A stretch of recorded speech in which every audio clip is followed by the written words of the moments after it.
es acerca de las enfermedades pulmonares intersticiales difusas. Estas llegan a ser más de 150 enfermedades que, que se agrupan bajo este nombre porque comparten ciertas características, ¿ya?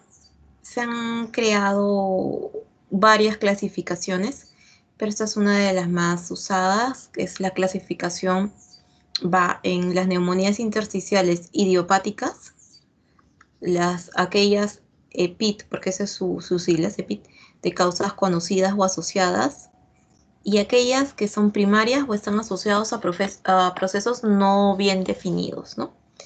Entonces, si se dan cuenta, siempre hemos oído hablar de lo que muchos pacientes a veces se acercan y dicen, bueno, a mí me han dicho que tengo fibrosis pulmonar, pero fibrosis pulmonar es solo un tipo de EPIT, el cual es esta, ¿no? Que está dentro de las neumonías intersticiales idiopáticas, la cual es difícil de diagnosticar porque primero he tenido que excluir todas estas enfermedades, ¿no? Por lo menos las más frecuentes. Entonces, hablar simplemente o decirle al paciente tienes una fibrosis pulmonar no sería correcto, ¿no? A menos que ya esté diagnosticado, bien diagnosticado el paciente, ¿no? Si el paciente padece alguna enfermedad intersticial, es que el paciente padece de un EPIT. Ahora, ¿qué tipo es? Hay que estudiarlo. Dentro de las EPIT, los más frecuentes podemos encontrar aquellas que están relacionadas al colágeno, es decir, aquellos pacientes que tienen esclerodermia, artritis reumatoidea, lupus o alguna enfermedad del colágeno. Estas afectan también al pulmón si es que no están bien controladas, ¿ya? Entonces, miren, acá también tenemos como un tipo de EPIT, es aquella por polvos inorgánicos, ¿no? Tipo la neumoconiosis. Fármaco, radioterapia, todo esto puede darnos patologías en el intersticio del pulmón. Ahora, este grupo, dentro de las neumonías intersticiales idiopáticas, tenemos acá está, mejor dicho, a la fibrosis pulmonar idiopática, tenemos a la neumonía intersticial no específica y otras más, que son más raras. Acá la más frecuente es la fibrosis pulmonar idiopática. Pero para llegar a este diagnóstico, como les digo, he tenido que excluir todos estos de aquí. Pero ¿en quién debo sospechar este tipo de enfermedad, esta EPIT? ¿En qué tipo de pacientes? En aquel paciente que tiene disnea, no súbita, sino que ha sido progresiva, ¿no? Ya tiene meses, años, tiene tos seca, suele tener tos seca, puede tener hemoptisis si es que en ese momento está infectado, eh, puede tener también dolor torácico, pero más que nada disnea y tos seca, disnea y tos seca. Entonces, lo primero que yo debo hacer es hacerle una buena historia clínica. Tengo que averiguar este paciente ha trabajado con químicos, ha trabajado en minas, dónde ha trabajado, que ha estado expuesto y que no fuma, no fuma, tiene algún tipo de comorbilidad, alguna enfermedad del colágeno. Entonces tengo que hacer una buena anamnesis. Y luego viene la exploración física. Si todo esto me guía a que vaya a ser un EPIT, bueno, mínimo tengo que pedir una radiografía de tórax a estos pacientes. Para seguir el estudio, análisis sanguíneos, pruebas de función pulmonar y otras exploraciones que dependiendo de lo que va saliendo puedo ir pidiendo. Y si no es concluyente, acabamos siempre tomándoles una tomografía de tórax de alta resolución. Quiero cortes muy finos para poder ver bien el parénquima del pulmón y poder diagnosticar qué tipo de EPIT puede ser, porque hay imágenes en las tomografías de alta resolución que nos pueden guiar hacia el tipo de EPIT que puede estar presentando este paciente, ¿no? Entonces, eh, hay un grupo de pacientes que con las tomografías, los exámenes auxiliares, la anamnesis, puedo sacar qué tipo de EPIT es, pero hay otros que no. Entonces, en algunos casos los pacientes tienen que ir a biopsia. Puede ser por broncoscopía fibrobroncoscopía o puede ser por una cirugía abierta. Pero, ¿qué puedo encontrar en estos pacientes en el examen físico? Bueno, van a tener crepitantes, voy a observar acropaquias, pueden haber sibilantes en algunos pacientes, en aquellos que tengan una neumonitis por hipersensibilidad, ¿no? Por ejemplo, que hayan estado expuestos a ciertos polvos durante mucho tiempo, el pulmón hace como un tipo de alergia y le da una neumonitis por hipersensibilidad. A veces el paciente puede tener ciertos estigmas que me puede orientar hacia qué tipo de enfermedad puede tener este paciente, ¿no?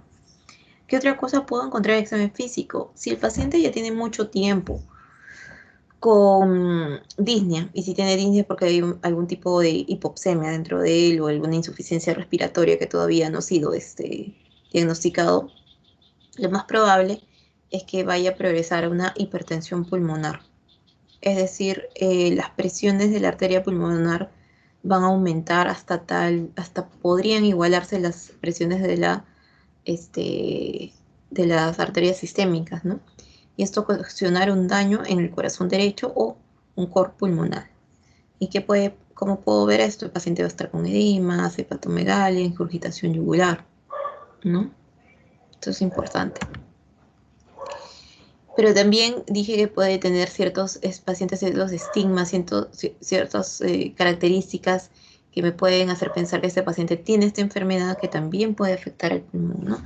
Entonces, por ejemplo, tiene afectación dérmica, puedo verle que tiene eritema nodoso, puedo pensar en sarcoidosis, otra enfermedad de colágeno, neurofibromas y manchas tipo café con leche, puedo pensar en neurofibromatosis, o si tiene afectación ocular, escleritis, puedo pensar en lupus, esclerodermia, y así diferentes características que vaya encontrando en el paciente, puedo irla relacionando con alguna enfermedad y esas enfermedades, si no se controlan, pueden desarrollar EPIT, ¿no? En sangre, ¿qué le puedo mandar al paciente? Bueno, les dije que algunas veces hay EPIT que se pueden desarrollar porque el paciente se ha expuesto a algún tipo de repente un polvo o algún material inorgánico o orgánico, puede desarrollar eosinofilia, ¿no? Y el pulmón reacciona como una alergia y, y lo hace lo hace cambiar y hace que haya un trastorno en el intersticio pulmonar, ¿no? Entonces, si es que yo estoy pensando en una enfermedad del colágeno, bueno, tengo que pedirle los anticuerpos ANA, ENA, factor reumatoideo, viendo siempre de acuerdo a lo que yo le echo la anamnesis, yo le echo la exploración física al paciente. Entonces dije que mínimo una radiografía de tórax para comenzar, ¿no? Porque al final los diagnósticos por imágenes es con una tomografía de alta resolución. Pero una radiografía de tórax me puede orientar. De repente veo que hay afectación en las bases de los pulmones, entonces, y más los síntomas que presenta, más el examen físico y la anamnesis, digo, bueno, es un EPIT y está afectando los campos inferiores del pulmón. Puedo pensar que puede ser una fibrosis pulmonar idiopática. Puedo pensar que es un EPIT que se relaciona al colágeno, asbestosis.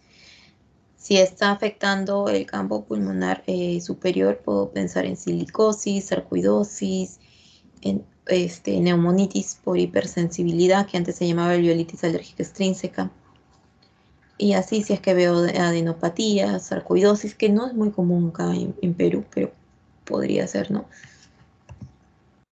También puedo encontrar derrame pleural, engrosamiento, y puedo pensar en estas patologías. Entonces, nos puede ir orientando la radiografía de tórax, ¿no?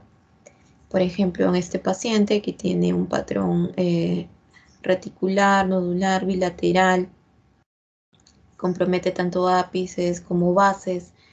Entonces, bueno, esto es una radiografía de un paciente que tiene una fibrosis pulmonar idiopática.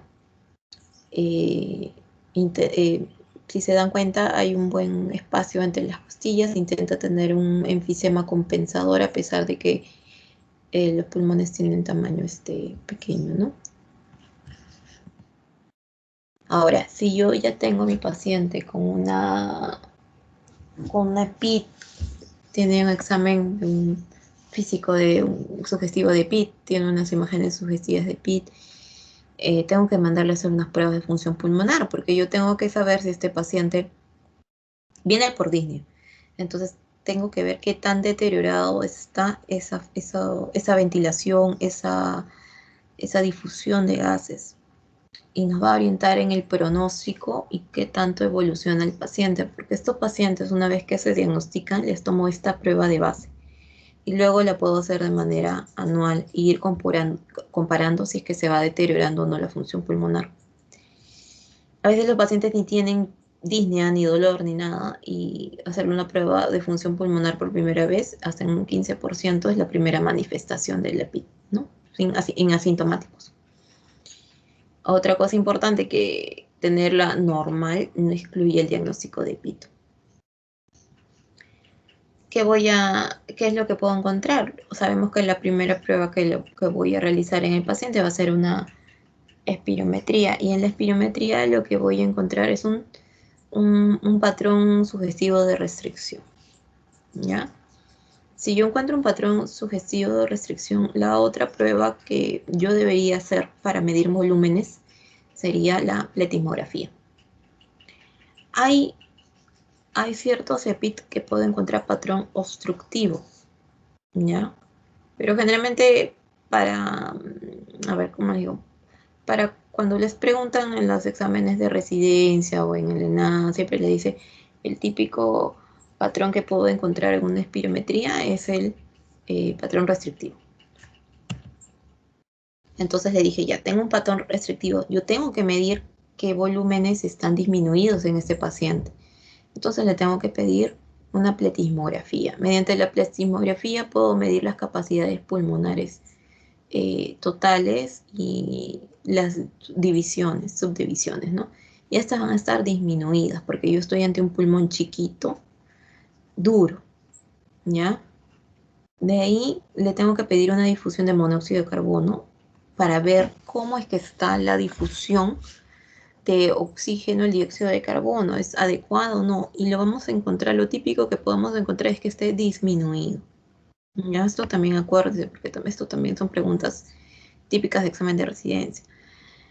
Y de NADAN o cuando postulen para los internados en la salud, pueden preguntar esto. ¿Qué voy a encontrar en una gasometría? Es un paciente con hipoxemia, o sea, hay que tomarle una gasometría. Yo tengo que determinar si este paciente está con insuficiencia respiratoria o no. Entonces va a haber una gradiente alveolo arterial aumentada.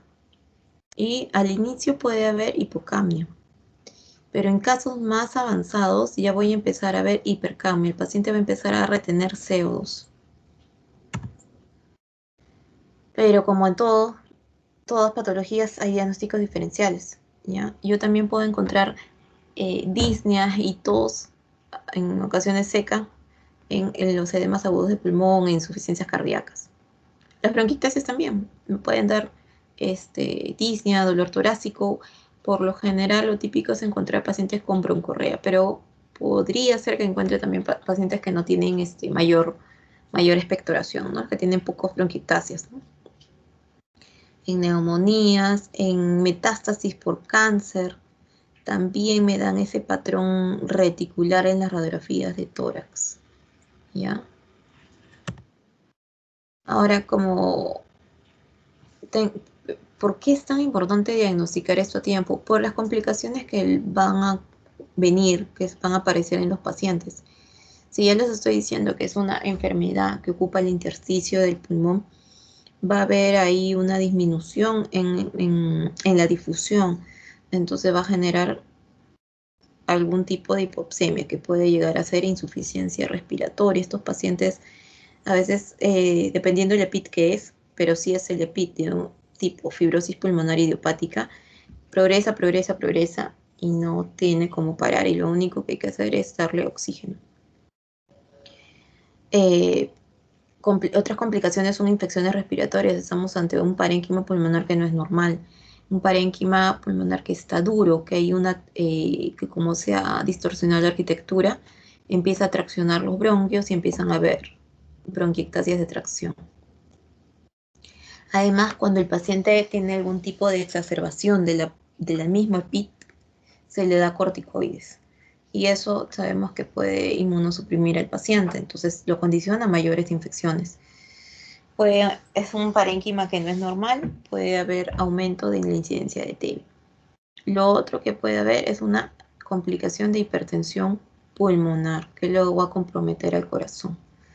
¿Qué otra cosa? Estábamos hablando ayer, va a haber inactividad del paciente porque hay disnea. Entonces puede también condicionar lo que tenga TEP. Ha visto que puede tener mayor incidencia de cáncer de pulmón en aquellos que tienen fibrosis pulmonar idiopática. Y ahora estamos ante un parénquima que no es normal, está traccionado. Entonces pueden haber neumotoras en estos pacientes. Pero ¿cuál es el tratamiento? Lo primero, y por eso lo más importante, es que le haga una buena anamnesis. Porque de repente el paciente tiene un EPIT porque tiene una artritis reumatoidea no controlada. Controlas la reumatitis reumatoidea y la afectación del pulmón va a ir cediendo, ya no va a progresar, mejor dicho, ¿no? Entonces esa es la chance que le puedo dar al paciente, si es que le encuentro una causa de base, ¿no? Pero eso es muy importante, tratar la enfermedad de base. Pero hay unos pacientes que no tienen enfermedad de base, simplemente es una fibrosis pulmonar idiopática, entonces solamente sintomáticos, ¿no? Para la tos hay antitusígeno, ¿no? Falta de aire, tengo que darle oxígeno. En insuficiencias respiratorias, en hipoxemias, tengo que dar oxígeno. Y mucho ayuda a la rehabilitación respiratoria, ¿no? Ejercicios respiratorios, fortalecer ciertos músculos respiratorios que nosotros no estamos acostumbrados a utilizar porque no tenemos esa anormalidad en el parénquima, pero ellos no, y necesitan utilizar unos músculos respiratorios que no lo solemos hacer. Es muy importante. Y acá un poco de la enfermedad pulmonar idiopática, que es aquella EPIT que progresa, es progresiva, es de forma crónica, no tiene causa conocida, es por eso que yo ya he tenido que excluir todo lo demás y me he quedado sin causa, entonces dije una fibrosis pulmonar idiopática. Pasa en adultos, esto no lo voy a encontrar en niños. Y otra cosa, se limita a los pulmones. No es que me da fibrosis pulmonar idiopática en el hígado, en el corazón, no, se limita a los pulmones, que porque se ha descompensado el pulmón y todo afecta de manera indirecta al corazón, pues, ¿no? Pero no es directo. Suele ocurrir en mayores de 50 años, hay disnea, con tos seca, progresivo, no hay tratamiento, hay crepitantes vivasales y le describen en tipo velcro. En la histología, si es que yo no he podido llegar a un diagnóstico con la anamnesis ni con la tomografía, y el paciente ha tenido que ir a una biopsia, bueno, en la biopsia voy a encontrar lo que los anatomopatólogos lo describen como una neumonía intersticial usual.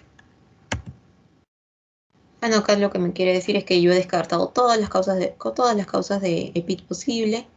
He visto la tomografía y es compatible con una fibrosis pulmonar idiopática y con la combinación de todos estos puedo decir que es una fibrosis pulmonar idiopática.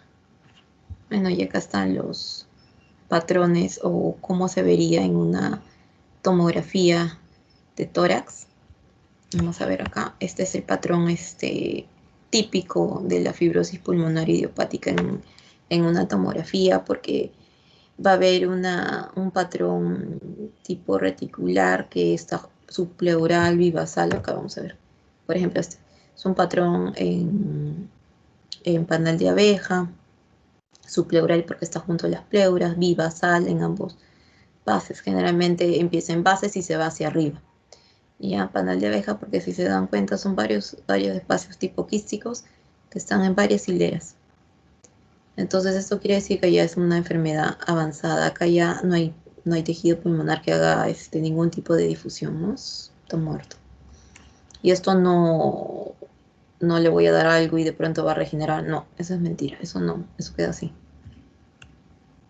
Entonces también pueden haber, no porque encuentre esto, digo, es una fibrosis pulmonar idiopática, ¿no? Puede haber también diagnósticos diferenciales en otros en otras EPIC, ¿no?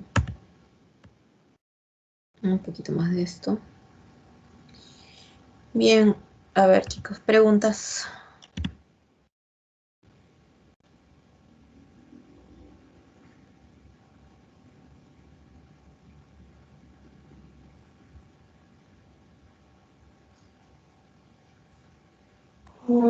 Para esto le quedó claro. Ah, ya.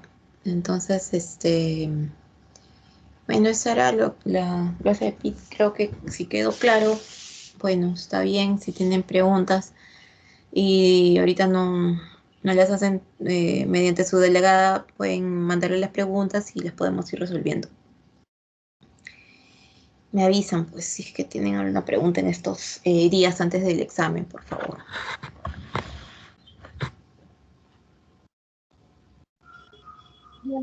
Gracias, doctora. Ya, chicos, está bien. Gracias, cuídense.